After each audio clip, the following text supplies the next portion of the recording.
the original wing walkers who defied death. Arising as a daredevil stunt in the aerial shows of the 1920s, wing walking was the act of moving along the wings of a biplane during flight. It started around 1920 at aerial barnstorming shows and originally began as a demonstration of planes' balance and stability, moved to in-the-air mechanical adjustments and fixes, and then to stunts. As the stunts became more complicated, these wing performers of the sky would attempt more difficult stunts such as handstands, hanging by one's teeth, and transferring from one aircraft to another. The wing walkers of old would admit, sometimes proudly, that the point of their acts was to make money on the audience's prospect of possibly watching someone die. For the wing walker the experience was actually terrifying. It was tempting just to freeze up and hold on.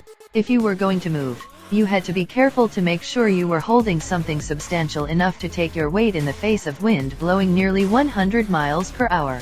The first rule of wing walking, according to observers and historians, went something like this: don't let go of what you've got until you get hold of something better. An early wing walker who performed daring stunts was 26-year-old American Ormer Locklear, who would walk onto the wings of his plane during training to fix mechanical issues mid-air without having to land.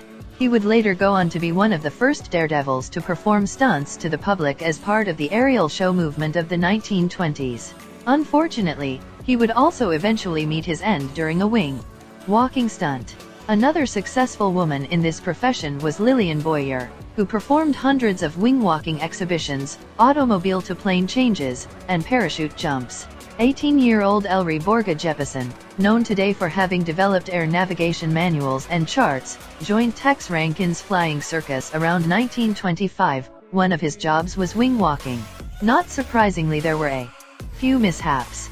Ormer himself became a cropper while working on a film. These wing walk pioneers were operating without a safety net, no parachutes, no safety wires tethering them to the aircraft. A slip of the foot and it was the high dive for our brave showman or showgirl. In 1938, the authorities in America decided that parachutes had to be worn. The golden age of wing walking ended in the 1940s. But even today, experienced pilots still perform stunts on restored vintage biplanes. If you like this video, make sure you subscribe to my channel.